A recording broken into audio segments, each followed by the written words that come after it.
கர்த்தருடைய பரிசுத்த நாமத்துக்கு மகிமை உண்டாகட்டும். ஆண்டவராகிய இயேசு கிறிஸ்துவின் ஈடு இணையற்ற இன்ப நாமத்தில் உங்கள் யாவரையும் வாழ்த்துகிறேன், வரவேற்கிறேன். கர்த்தருக்குள்ளாக உங்கள் எல்லாரையும் ஆசீர்வதிக்கிறேன். கர்த்தர் தாமே இந்த நாளையும் உங்களுக்கு ஆசீர்வாதமாக மாற்றி வழி நடத்துவாராக. பிரியமானவர்களே, இந்த நாளிலும் தியானத்திற்காக எடுத்துக்கொண்ட பரிசுத்த வேதாகமத்தினுடைய பகுதி ரோமர் எழுதின நிருபம் 8ஆம் அதிகாரம் 28வது வசனம்.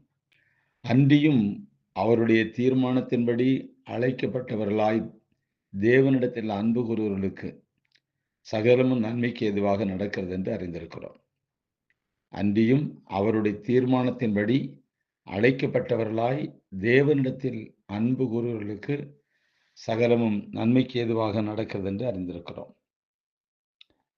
பிரியமானவர்களே, குறிப்பிட்ட ஒரு சாலையோரம் ஒரு நல்ல கட்டிடம் இருந்தது. ஆனால் ஒரு நாள் அதனை புல்டோசர் வைத்து உடைக்க ஆரம்பித்தார்கள். அடட, எவ்வளவு நல்ல கட்டடம், இதை போய் இடித்து தள்ளுகிறார்களே என்று நினைத்தேன். அதனை உடைத்து தரைமட்டமாக்கி பின்னர் அந்த இடம் தென்னங்கீற்றுகளால் முற்றிலும் மறைக்கப்பட்டன. அதற்கு பின்னர் அங்கே என்ன நடக்கிறது என்பது சில காலம் தெரியாமல் இருந்துச்சு. ஆனால் சுமார் 2 ஆண்டுகளுக்கு பின்னர் அங்கே பார்த்தபோது ஒரு பிரம்மாண்டமான கட்டடம் மிக சிறப்பாக எழுப்பப்பட்டிருந்துச்சு. அதனை உருவாக்கவே அவர்கள் பழையதை எறிந்திருக்கின்றார்கள் என்பதை அறிந்து கொண்டேன். சில நேரங்களில் நம்முடைய கனவுகளும் ஆர்வங்களும் நலமானவைகள்தான், நாம் போட்ட திட்டங்கள் சிறப்பானவைகள்தான்.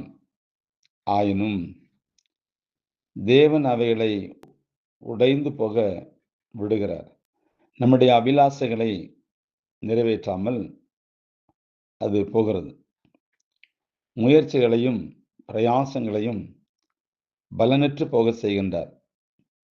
அவைகளால் நமக்கு மனவேதனைகளும் ஏமாற்றங்களும் விரக்திகளும் சோர்வுகளும் ஏற்படும் என்பது அவருக்கு தெரியும். ஆயினும் அவர் அவைகளை அனுமதிக்கின்றார். ஏனென்றால் நமக்காக அவர் நாம் எதிர்பார்த்ததை விட மிக சிறப்பான திட்டங்களை வைத்து நமக்காக செயல்படுகின்றார்.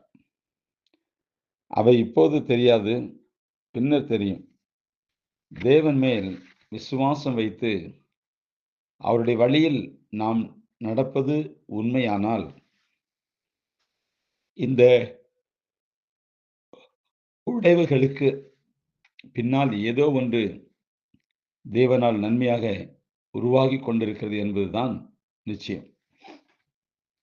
இளம் வயதில் மோசே இஸ்ரவேல் மக்களுக்கு உதவுகின்ற நோக்கில் செயல்பட்ட போது தேவன் அதற்கு ஆதரவாக இருக்கவில்லை.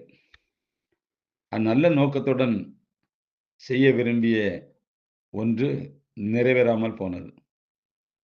தான் நலமானதொன்றை செய்ய விரும்பியும் அது நிறைவேறாமல் போனதே என்று எண்ணி அவன் மனசோர்ந்து போயிருப்பான். ஆனால் தேவன் எதையுமே அதற்குரிய வேளையில் செய்யும்போது, செய்ய வேண்டிய விதமாக செய்யும் போதுதான் நல்ல விளைவுகள் ஏற்படும் என்பதை அறிவார். எனவே மோசேயின் திட்டத்திற்கு தேவன் அந்த வேளையில் துணை நிற்கவில்லை. ஆனால் அந்த நாட்களில் நிறைவேறாத ஆசை பிற்காலத்தில் மிக சரியான விதத்தில் தேவ வழிநடத்துதலோடு சிறப்பாக நிறைவேறியது. நாம் நினைப்போம், இதை இப்படி செய்யலாம் அல்லது இப்படி நடத்தலாம் அல்லது இப்படி போனால் இது சரியா இருக்கும் அப்படின்னு நாம நினைப்போம். நினைக்கிறது தவறு கிடையாது. நம்முடைய நினைவுகள் எல்லாமே தேவன் நம்மோடு கூட இருந்து செயல்படுகிறாரா என்பதுதான் முக்கியம்.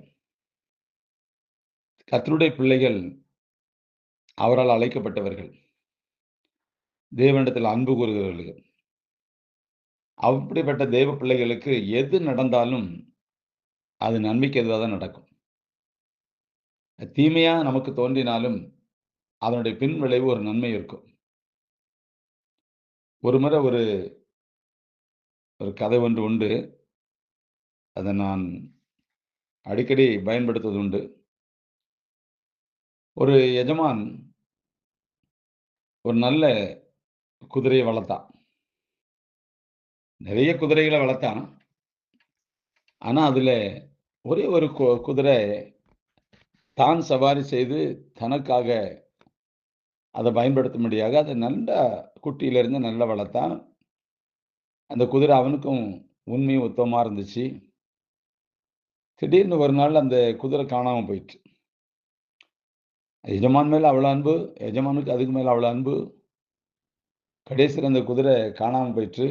எல்லா இடமும் தேடியும் அந்த குதிரை தென்படல, காணப்படல. திடீர்னு ஒரு நாள் அந்த எஜமான் கவலையோட ஒரு கிணத்தின் அருகில போய் நின்று அந்த கிணத்துல அந்த மேல திண்டுல உட்கார்ந்து கிணத்த பார்க்கும்போது, அந்த குதிரை அந்த கிணத்துக்குள்ள கிடக்கு. இந்த எஜமானுக்கு ஒண்ணுமே ஓடல. உடனே அந்த கிணத்த சுற்றி இருந்த மணல், எந்த கிணறு தோண்டும்போது சுற்றிலும் மணல் இருக்கும். அந்த மணல ஒரு சைடா சரிச்சுக்கிட்டே இருக்கான் கிணத்துக்குள்ள. இப்போ அந்த குதிரை நினைக்குது, ஐயையோ! நான் என் எஜமான் மேல எவ்வளவு அன்பா இருந்தேன். என் எஜமான நான் தூக்கி சுமந்தேனே! என் எஜமான தூக்கி சுமக்கிற ஒரு குதிரையா நான் இருந்தேனே! என் எஜமான் எனக்கு இப்படி மண்ண போட்டு மூட பார்க்குறானே! அப்படின்னு சொல்லி அந்த குதிரை ஒரு சைடா மண்ண தள்ளும்போது, அந்த குதிரை என்ன செய்யுமா, அது எந்த சைடு மேடா இருக்கோ, அந்த சைடு ஜம்ப் பண்ணுமாம்.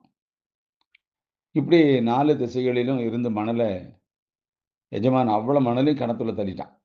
இப்ப குதிரை மேல வந்துச்சு.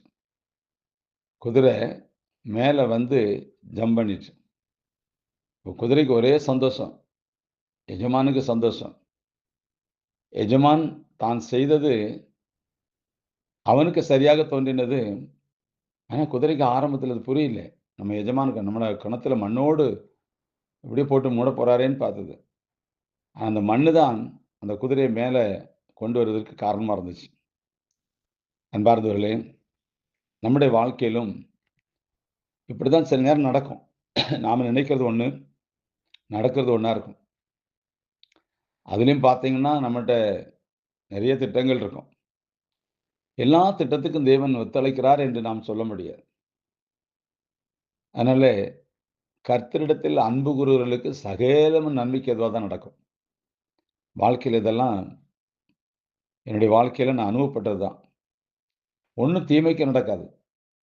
எஜமான தப்பா நெனச்சுட்டு, இந்த குதிரை தன் எஜமான தப்பா நெனச்சுட்டு.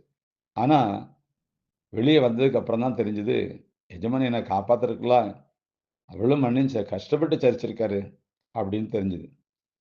இதே போல தாங்க. நீங்க உண்மையாகவே ஆண்டவரிடத்தில் அன்பு கூறும்போது, சில உங்களுக்கு தீமையாக தோணும். ஆனா, அதற்குரிய காலம் வரும்போது, தேவன் அதை நன்மையாக மாற்றி விடுகிறார். நான் எப்போதுமே சொல்லுவேன், கர்த்தருடைய பிள்ளைகளுக்கு தீமையாக விளைவிக்கணும்னு சொல்லி எவ்வளவு பிசாசு போராடினாலும், கர்த்தர் அதை நன்மையாக மாற்றுவார். அல்லது நாமளே ஒரு திட்டங்களை போட்டு இப்படி செஞ்சிடலாம்னு நினைக்கும்போது, அது நடக்காது.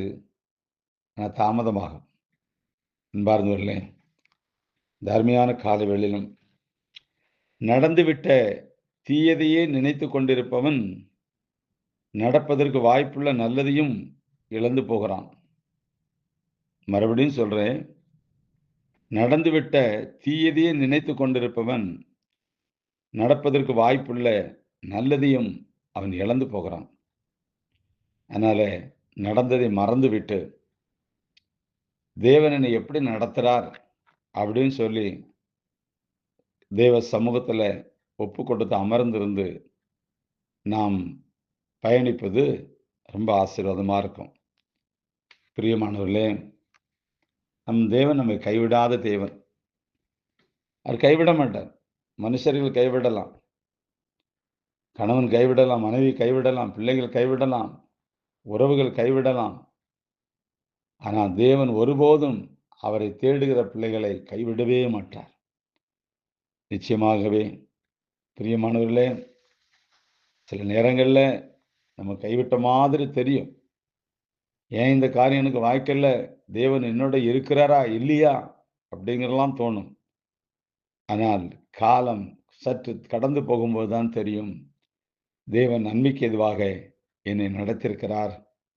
அன்றைக்கு இந்த காரியம் எனக்கு நடந்திருந்தா, அன்னைக்கு இந்த இடத்துல உயர்ந்திருக்க முடியாது. அமைதியான ஒரு வாழ்க்கை வாழ்ந்திருக்க முடியாது. அப்படின்னு சொல்லி பின்வரும் நாட்கள்ல நாம் அதை யோசிப்போம். அதை கண்டுகொள்வோம். கண்டுகொண்ட பின்பு அந்த சந்தோஷமே ஒரு அலாதியா இருக்கும். அதனால கர்த்தரை நம்புங்கள். கர்த்தரை விசுவாசியுங்கள். கர்த்தரோடு இருங்க. கர்த்தர் சகலமும் உங்களுக்கு நன்மைக்கு எதுவாய் நடத்துவார். ஆமென். God bless you.